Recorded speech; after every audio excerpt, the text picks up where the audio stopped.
بسم الآب والابن والروح القدس إله واحد أمين. أهلا وسهلا بحضراتكم في قناة البابا كرولوس ومريمينا العجائبي.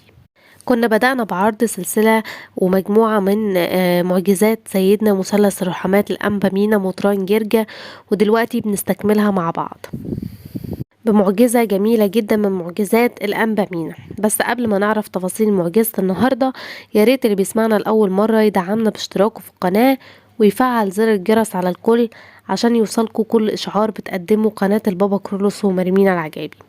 تعالوا بينا نتعرف على معجزة النهاردة بتحكي وتقول ايه. معجزة النهاردة بتحكيها واحدة ست اسمها أم مايكل، وبتقول إن هي علاقتهم كانت كويسة بالأنبا مينا وهو كان يعرفهم معرفة شخصية، وبتقول إن هو عمل معاهم معجزات كتير جدا معاها ومع زوجها وأولادها. بس بتحكي منهم قصة الشفاء ليها هي ببركة صلوات الأنبا مينا.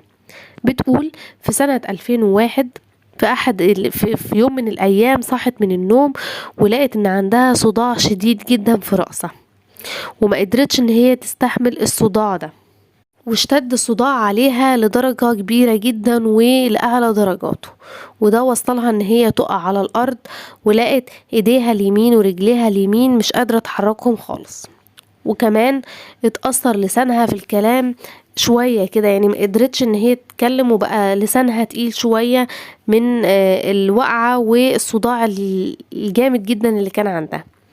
وعلى طول اتصل الناس اللي موجودين معاها وقرايبها بدكتور كان موجود في سوهاج، ووصل لهم، هم اصلا من سوهاج، والدكتور راح ليهم البيت وعرف الحالة وكشف عليها واداها كمية كبيرة جدا من الحقن والادوية، وفضل معاهم فترة في البيت علشان يشوف الحقن والادوية ديت هتعمل معاها نتيجة ولا لا. فضل فترة طويلة معاهم، وبعديها اتوجهوا لدكتور أخصائي مخ وأعصاب في سوهاج، واللي طلب منها أول ما شافها إن هي تعمل تحاليل في الدم وتعمل أشعة مقطعية على الرأس.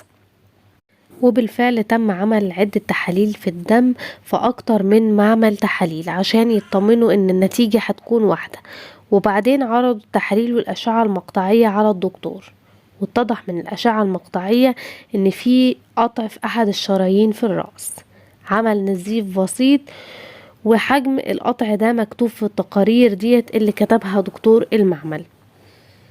فالدكتور بعد ما اطلع على الأشعة والتحاليل كتب لهم روشتة علاج، وجابوها وجابوا الأدوية، وقال لها ان هي تستمر عليه فترة معينة، وحدد لها ميعاد عشان تعيد الكشف تاني. وفعلا راحت عادت الكشف كذا مرة، واستمر موضوع الكشف والعلاج لعدة شهور كبيرة جدا، لكن الحالة فضلت زي ما هي. وعرفوا من الدكتور ان قال لهم ان المرض ده بيحتاج وقت طويل للعلاج، فلازم يصبروا ويكون عندهم صبر طويل، لان المرض ده بيحتاج علاج وفترة طويلة جدا جدا مع الأدوية. بتكمل أم مايكل وتقول في يوم من الأيام وهي نايمة على السرير بتاعها، قالت في نفسها يعني في نفسها هو أنا هستنى علاج الدكاترة ونسيت حبيبي قداسة الأنبا مينا. وعلى طول في ساعتها يعني اتصلت بالتليفون بسيدنا الأنبا مينا، اللي رد عليها بنفسه على طول جدا، وعرفته بنفسها لأن هو كان يعرفهم معرفة شخصية جدا يعني. وقالت له كده بالحرف الواحد، قالت له يا سيدنا أنا مريضة وموجودة في سوهاج، وشرحت له المرض بتاعها، وكانت بتبكي بطريقة رهيبة في التليفون.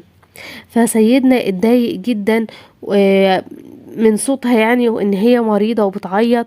بتقول رد عليها بصوته الحنون وقال لها ما تخافيش، هتروقي يا ام مايكل، ببركة الست العذراء وابونا عبد المسيح ربنا هيشفيكي. فرحت جدا ام مايكل بالكلام ده وبمكالمة سيدنا أنبا مينا.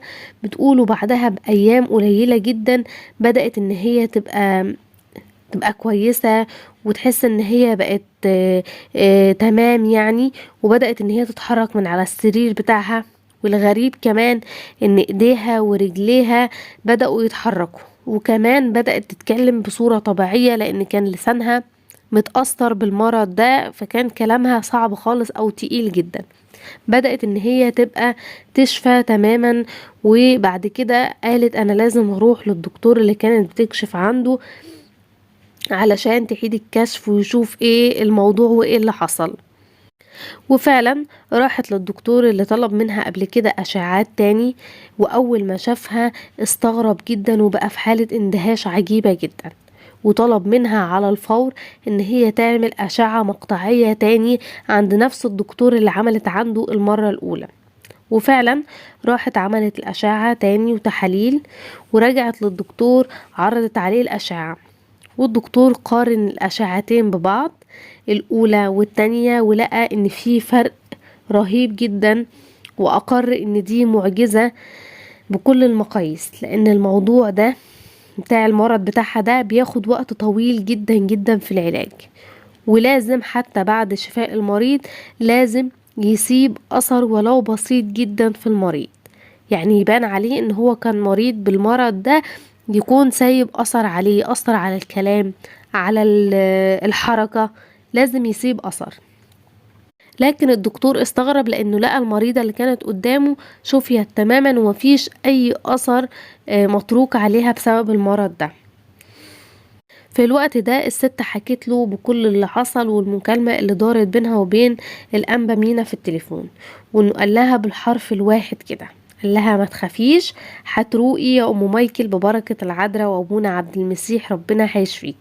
وفعلا ربنا اتمجد وشفيت تماما 100%، ومبقتش بتاخد بعد كده اي ادوية تاني ليها علاقة بالموضوع ده، وما حصلهاش اي حاجة ولا اتأثرت بالمرض ده، يعني ما سابش عندها اي اثار لا في موضوع الحركة والمشي او ان هي مش قادرة تتكلم، وموضوع النطق ده ما بقاش مؤثر معاها خالص، بالعكس ده بقت طبيعية تماما كأنها ما جالهاش اي مرض او اي تعب قبل كده.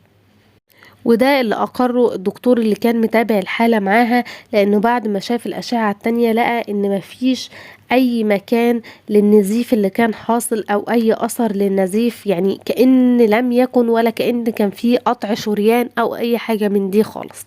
أقر الدكتور إن دي معجزة بكل المقاييس، وإن هي الست دي أقر إن هي كانت تعبانة قبل كده وشفيت تماما بمعجزة مش بفضل العلاج ولا الأدوية اللي كانت بتاخدهم. وده بيدل على حنان ومحبة سيدنا نيافة أنبا مينا مطران جرجا لكل الناس اللي كان حواليه، وكان بيصلي عنهم ويطلب دايما من العذراء وكل القديسين، كان ليه علاقة بقديسين كتير جدا، يطلب منهم شفاعتهم عشان يشفوا الناس اللي بيطلبوا منه. ولسه هنستكمل مع بعض بعد كده معجزات كتير جدا جدا من معجزات أنبا مينا نيافة الأنبا مينا مطران جرجا. بركة شفاعته وصلواته تكون معانا أمين. كده بنكون وصلنا لنهاية معجزة النهاردة. يا ريت تقولوا لنا رأيكم في التعليقات، ولو عجبتكم المعجزة يا ريت دعمونا بلايك وشير عشان غيرنا يستفيد، وأرجوكم اذكروني في صلواتكم. سلام.